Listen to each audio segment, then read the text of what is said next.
Hi, Sachaqa artists. This is Trina in Sachaqa Centro de Arte in the jungle, Amazon rainforest, Peru. Today we're talking to Julie Kim. She lives in Seattle in the States and visited. When did you visit, Julie? And how are you doing? Hey Trina, I'm doing good. Yes, I'm here in Seattle. I visited Sachaqa in 2017. I think it was October 2017, November 2017. And then I did visit again later in 2019, but that wasn't as long of a visit. Um, Here I am in Seattle now, not Peru. I'm doing good, working on a lot of different art projects and staying busy in this time. So I'm just going to jump straight into it rather than talking about the coronavirus, as I'm sure that everyone's bored of hearing about it right now. So, and talk about the artwork. What happened to your art practice, and how did it change whilst you were at Sachaqa? Is there anything that that the ecological living here and the natural pigments, how that has shaped your art practice and how it is now? And also, what was your experience at Sachaqa, and how, in response to your art practice, how did your experience at Sachaqa influence that more so? All right then, thanks, Julie. Sachaco was a place that I could really focus on my work and myself. There were no distractions, no things to go do or people to go see. It was pure living in nature, observing nature, therefore observing myself and my own thoughts. And I think just that natural discovery and clarity that I found there absolutely impacted the way that I treat my art practice and the way that I paint and the way that I think about things. And I learned how to live a lot slower and a lot simpler. And I think that's applied to the way I work as well. The natural pigments were so fruitful for me to even begin learning about them with you, Trina. I mean, now I'm gathering natural pigments anytime I go anywhere. I can't stop. And then I'm making a lot of paint, which is something that I started during my first time at Sachaqa. I was making my own watercolor paint, and now I'm doing that all the time and hoping to start selling them and making custom palettes for people soon. Let's see what else.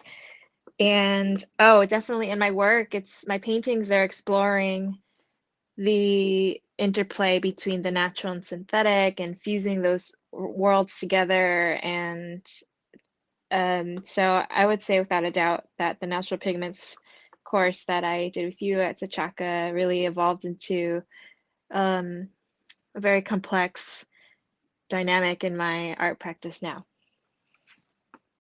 So part of your Sachaqa experience, it's not always part of people's Sachaqa experience, but with Julie it was, because it was a very much an internal journey for Julie, and which is all uh, part and parcel of her work as well, and the process is within her work. It's very internal. That's right, isn't it, Julie? But so can you tell us a little bit about the plant medicine that you did whilst you were at Sachaqa? I'm sure that people are really interested in learning about it. I mean, I only work or send or advise people to go to a handful of people that I trust are trusted curanderos, healers in the region. I mean, you take these plants at your own risk, but it can be so, life changing for people. And we're very, I'd say 99% of the people have an amazing experience with the plants, and it really helps them on their path. Would you like to explain a little bit about how the plants not really affected you personally, but how it affected your art practice, let's say, and how that is integrating now into your art practice, and how you feel it's important for artists to delve into plant medicine. And it's not necessarily psychedelics. We're talking about indigenous plant medicine techniques, rather than what you're used to hearing about in Western world as being psychedelics. We don't really see them as psychedelic. They're not necessarily really visionary. It's more of knowledge that comes from within. So please explain a little bit about that to us, Julie, for us. Thanks. I love what you said about the inner teacher, because that was definitely my experience working with some of the plants in ceremony. It was about strengthening and clarifying my mind, my body, and my spirit, and identifying, patterns or conditioning in myself that was not accurate or true to the present moment. And beyond the plants, just making that space for retreat and reflection, slowing down more than I could have at Sachaqa alone, really allowed for some great movements of healing for myself. So is your work an inner journey as well? Because I said your work was an inner journey, but I'm not sure if it is or not.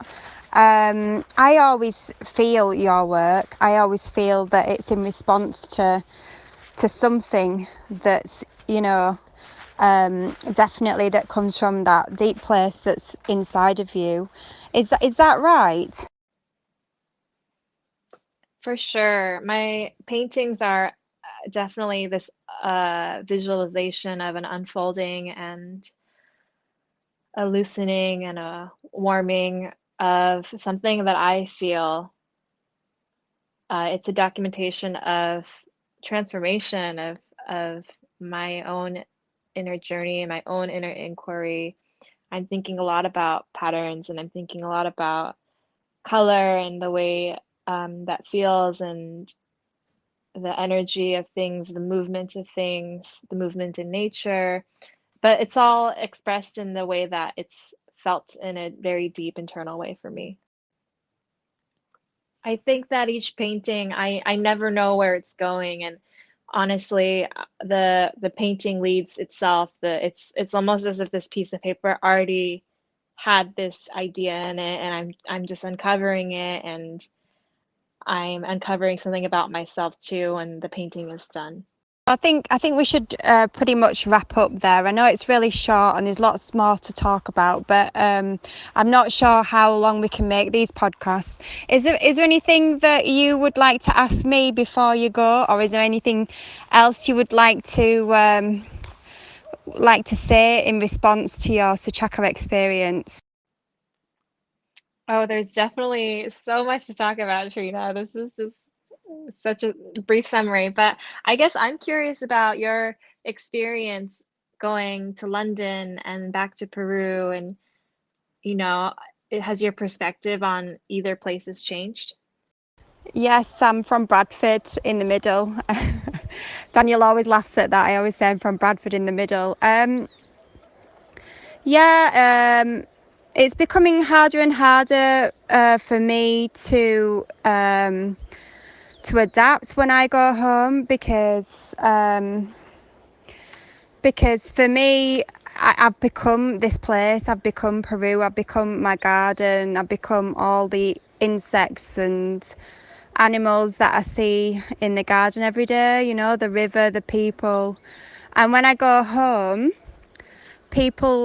it's hard for people to grasp who I am right now, and grasp what I do and where I live and who I am. So I quite often don't even talk about who I am when I go home, and so I am back to who I was, like 20 years ago when I go home, and people's perception of me have not changed since 20 years ago.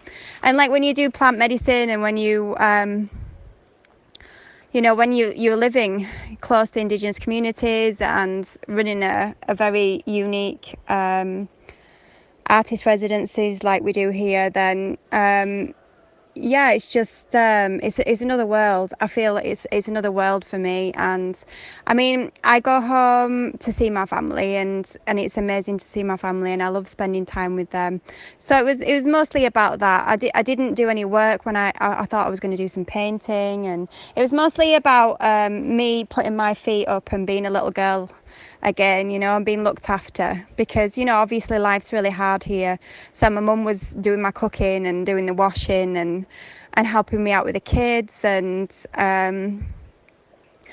it was my retreat, really. It was my retreat. But I feel it's, you know, my family, if they listen to this, might feel upset by this, but I really feel like I'm rooted in Peru. Like, my roots are here. I bought this piece of land here. The people in the village know me like family, and I've got some really amazing friends here. And yeah, so I'm quite deeply rooted here.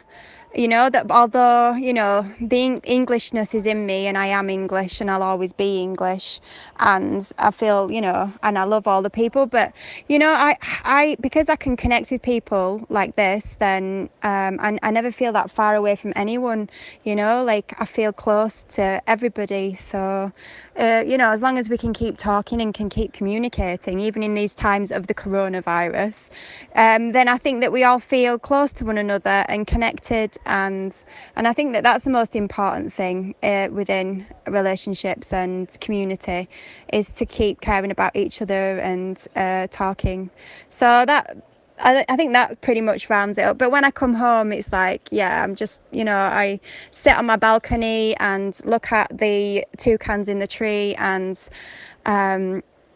the monkeys. When I first came back, there was so much that visited me in the garden: the hawks, the pachicos, you know, and it was just like, oh, you know, hi, I'm back. Yeah, I'm back. Hi, how are you doing? You know, like my little friends in the garden. And I feel like I'm a guardian of that, and a guardian of this in one way or another. And that gives me an amazing sense of self, some peace, you know, to be in love with the garden. But that's it. Anyway, thank you, Julie. If, you know, I don't know, is there any subjects you'd like to talk about any more about, you know, your experience here? And if not, then I'll let you get back. How is it with the coronavirus in Seattle? Is it really hard? Just give us a brief about the coronavirus in your area and how it's changing the people. Oh, that's a beautiful reflection, Trina. Thank you for that.